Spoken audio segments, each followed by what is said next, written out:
Welcome back, folks. Welcome to the channel if you're a first time viewer. If you're a long time viewer, welcome back.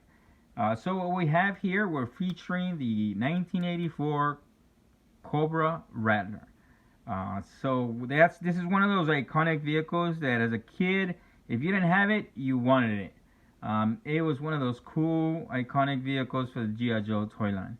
As you can tell, this is a 1/72 scale. I've been building this and working on this for a while. Here's a 6-inch ruler, just to show you a little bit of the scale on that. Um, I have a video out there on how to build this. It's really not that difficult, but there is a how-to video and progress video out there on my channel on how I built this. If you get a chance, I definitely suggest. It's super fun. It's super easy to build this. Um, though the actual Rattler was based off of A10 Thunderbolt or a Warthog, and that's what I used for the model, for the base model to build this one. I was able to incorporate. Let's see if we can zoom in here. The turret, and then it does rotate, and it opens up, of course. So I could put a wild weasel in there, and also the cockpit does close and open. So I am working on getting two pilots and painting them their iconic red and black, two wild weasels to put in there, and that should finish off the build.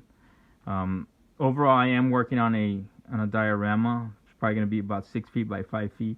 That's going to incorporate all these vehicles. That should be fun. We have here the diecast Mobat. It almost fits 1/72 scale to a T. So I was pretty happy with that. And you also have here is a 1/72 scale Humvee. The 1/72 scale is it's a pretty neat scale. There's a lot of vehicles out there, super inexpensive.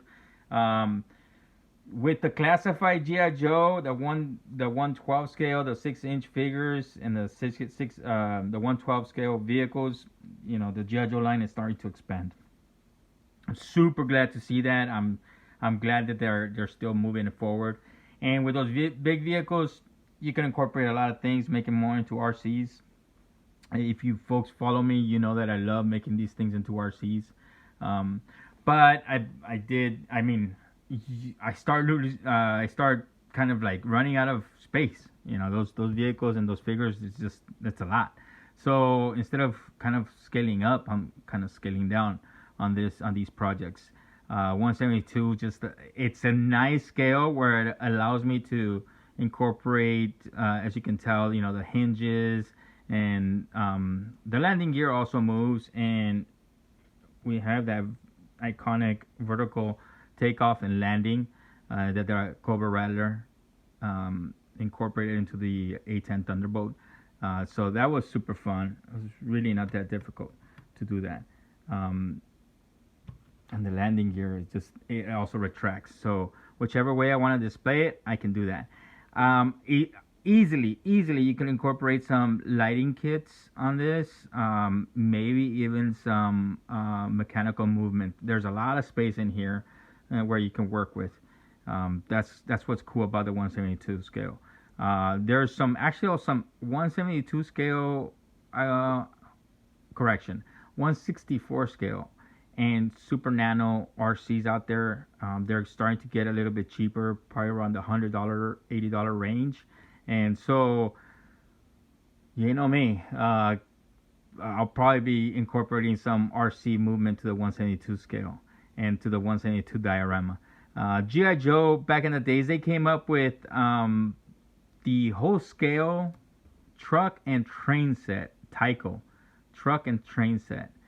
So this is kind of what inspired me to do the 1/72 scale diorama and my 1/72 scale vehicles. So I'm gonna have fun doing that and look for some more of these type of vehicles from me, and hopefully a diorama here in maybe a year or two. So it's super exciting. There's a lot of folks out there that are printing out figures at the 172 scale, so that's gonna be pretty fun as well because with the 3D printing out there, especially the fine detailed printers out there, the resin printers, they get pretty detailed. You'll be pretty amazed at the detail and the smoothness of those prints in resin. So if you folks get a chance, check them out. Also, there's some folks out there that do the 172 scale. As you can see, this is one of those pieces that I found out there, and this is pretty neat. It's actually cement, and it just gives it a really nice look to it. This is a jersey barrier. I have jersey barriers at 118 scale, and those are they just give the vehicles a nice little look to it. If you get a chance, I'm gonna pick up a few of these just to put on the diorama, and just displaying these vehicles with those little details like the jersey barrier and the tank barriers here that I found also on eBay. It's pretty fun. It gives it more realistic look. If you folks want to build this and you watch the video, after you watch the videos and you still have some questions or some of the things that I might have mentioned need clarification, feel free to reach out. It's super fun. It's really inexpensive. That's what's great about the 172 scale models out there, that they're very inexpensive. $15, maybe $10, you can find these models, and you can actually build a whole world and have these little iconic G.I. Joe vehicles in your collection. So hopefully it inspires you folks to build some of these, and look forward to seeing your creations out there, and just have fun out there. All right, folks.